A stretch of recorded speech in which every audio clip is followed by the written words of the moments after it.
Doom. Right. Dr. Doom. Okay, so we'll jump right into one word. Okay. This will be quick. It should be quick and easy. Yeah. But there was so many storylines going on in the NFL that we kind of had to make this NFL centric because there's so much going on. So, Jimmy, I'm going to let you go ahead and give me one word on these topics. Okay. On what you feel like is going on with these teams. All right? Okay. Jordan Love at quarterback for the Packers. Average. You're okay. You are not fit to be the quarterback of this team post Aaron Rodgers, because that's part of the reason why is the lineage that you follow. To go from Hall of Famer Brett Favre to immunized future Hall of Famer Aaron Rodgers to you, especially given how much time you've had in this offense. Well, sideline time, in the film room time, but not on the field time. I didn't see anything that makes me believe that he's the quarterback of the future for this team. I think he can be average somewhere. He could be somewhere, come in as a backup, do a few good things, maybe win a couple of games. But outside of that, I didn't see anything special in his performance. I'd like to see him again, honestly, in this game against Seattle, just to give me a little bit more data. But he just looked average. He looked all right. Disappointing was mine. So you expected more. I expected a lot more. He's been in the system for a full year, did not play last year, came in this year only because he had to. And now I get that he was thrusted out there because of the emergency situation with Aaron Rodgers and that Rona. But I expected him to know the playbook a little bit better. I think it was Collinsworth that mentioned this on the broadcast, that they treated him with kid gloves and gave. Was it Collinsworth that said that? Did they broadcast him? I can't remember. No, because No. They were the Sunday night team. I'm sorry. I forgot who the broadcaster was. It wasn't Romo, was it? No, it wasn't Romo. Gosh, I can't remember who it was. I'm sorry. I screwed that up. But the broadcaster mentioned that they gave him a dumbed down version of the playbook. He's been there a year and some change. Why would you give him a dumbed down version? He should be a better prepared, even in his second year, to at least go out there and jump in. So that gave me concerns. So I was pretty disappointed that he couldn't even muster against one of the worst defense we've ever seen in the NFL. He barely got that one touchdown, which that one touchdown was great because it actually propelled me in daily fantasy and won me $1,000. So I'll take it. Congrats. All right. Next up, Patrick Mahomes is struggling. One word for Patrick Mahomes struggles. Broken. You think he's broken too? He looks broken. The offense looks broken. Everything about what they're trying to do looks 13 points when we're used to the 3 and the 1 being reversed and then putting up 31 or more easily on teams easily. Especially a team like this. Now the Packers still have some pretty decent defensive players, but we've had 3, 4, 5 games of this where Mahomes has just looked broke. Last week against the Giants, he looked broken then as well. They have no answer for consistently facing 2 high safeties where they can't continue to just bomb people down the field. And then when you're worried about that, hit Travis Kelce underneath. So they look broken. They can be fixed. Mahomes is still Mahomes, but yeah, it just looks broken. And it's costing me wins in fantasy, by the way. Like my record is essentially what their record is in real life, because whenever he sucks, I suck. So, yeah, that's true. He's broken. My team is broken. My fantasy team is broken. And the Kansas City Chiefs offense is broken. They're broken. Solved is my one word. So we keep talking about how teams are figuring out players. He's solved. They've solved them. And this is how they've solved them.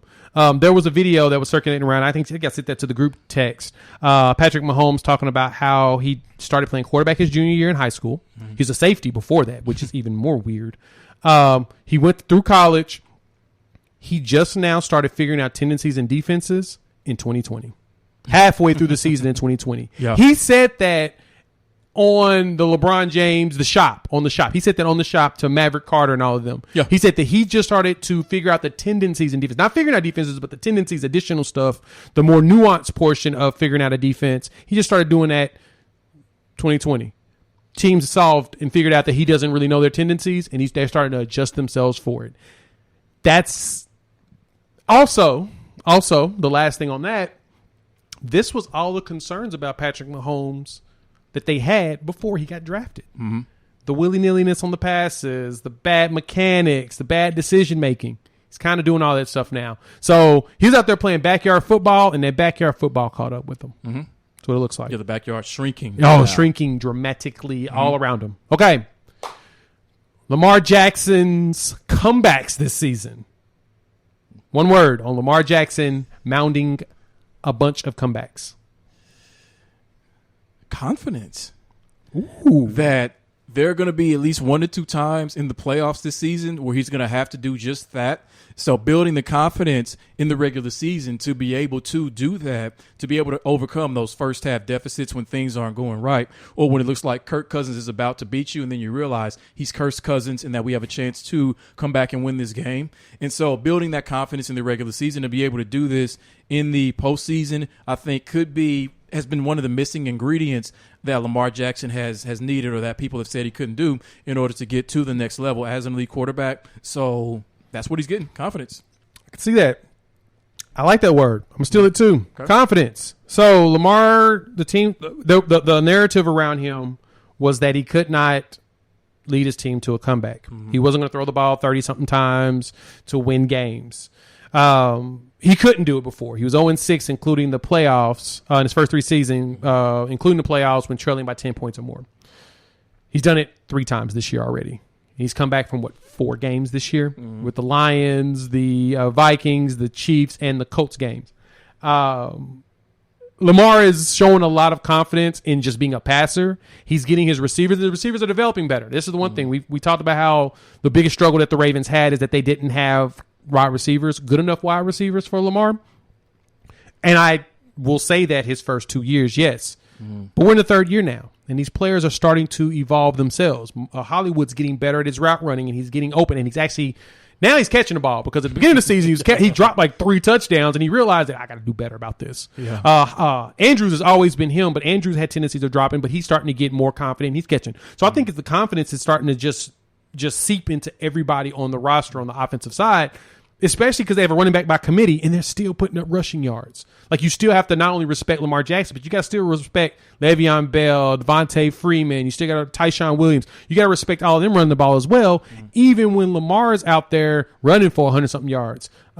So, yeah, he's putting up that confidence, and he's the MVP. And it's funny is, like, since the Chiefs, since their broken offense has become more and more unwatchable television-wise, this Ravens team has become more and more watchable and more exciting in a sense to kind of fulfill that voice. So they're going in opposite directions, whereas it took the Ravens a few seasons to really get that pass game to the level that it's at right now. So I find that kind of interesting. Yeah, same. Yeah. Okay, last one. We've got San Francisco 49ers. One word on the state of your 49ers.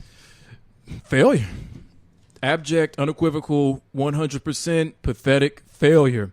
That was one of the worst defensive performances I have ever seen in my entire life, where you let a running back, and James Conner is a good back, but there is no way that he should just be running through your defense like the way that he was, especially when you have Nicky Bosa and Fred Warner out there. Mm-hmm. There is no reason for that to be happening. That's our will is broken. That is we've given up. That is we don't want to play football anymore. We're done. Yeah. So that was and what makes it even worse is that I think Jimmy G, despite having another eyes closed pick, did have a good game, over 300 yards, 2 touchdowns, and he had 2 touchdowns on the ground last week. He's actually put together these 2 performances back-to-back are probably the best 2 back-to-back performances he's had since maybe 2 or 3 seasons ago. So he's been pretty good, even though it wasn't good enough to elevate this team beyond what James Conner and that offense was doing. Somehow Colt McCoy was scrambling. He never scrambled for first downs when he was in college, when your athleticism is nearly at its peak, or any of the places that he's been in. But he was scrambling for first downs. How is that possible? How are you not catching him? Yeah, no, you're right. And failure. Well, for me, it's refresh. Time to refresh. Time to move on, probably from Shanahan, or put some pressure on this guy. This is your problem. So Shanahan has been there since 2017. This is his 5th season there. Mm-hmm. In 3 of the 4 seasons there, they were either last in their division or 3rd in their division. They had the 1 year where they went to the Super Bowl at 13-3. But Shanahan has had a losing record every season outside of that. That should be a concern. He wanted Jimmy Garoppolo. They traded for him and got him. he ain't working, obviously. Wanted to draft Trey Lance and then give up a whole bunch of draft picks to do it. They keep running quarterback power with a dude that shouldn't be running quarterback power. Run at the defensive line, Trey. It'll be all right. Exactly. Now, that should be a concern. Every 49ers fan, y'all should be concerned about what the hell they're doing here. Mm-hmm. This is a problem. I think this may be another one of those cases, and in a sense, it's okay if this happens, that as it turns out, it may be possible that Kyle Shanahan, we know he's an ace offensive coordinator, but maybe he is just not an ace head coach. He's not, and I think that's what it is. He's probably much better at coordinator, just like my feelings with Dan Quinn. Dan Quinn's done a phenomenal job with the Cowboys defense. I think he's a great defensive coordinator. I think he can make things happen. You let him pick the pieces that he really needs. I think that's the same thing with Shanahan. Shanahan does a great job with every quarterback except for the ones that he actually handpick. Yeah, about that. I mean, he did Matt Ryan, buddy. Yeah, we do not have the draft pick to fall back on because that I know it originally traded to Miami, but I think they did a deal with Philly. So I think Philly might actually have the pick. You better go try to figure out how to trade back for it. Right. Offer up a pick, so.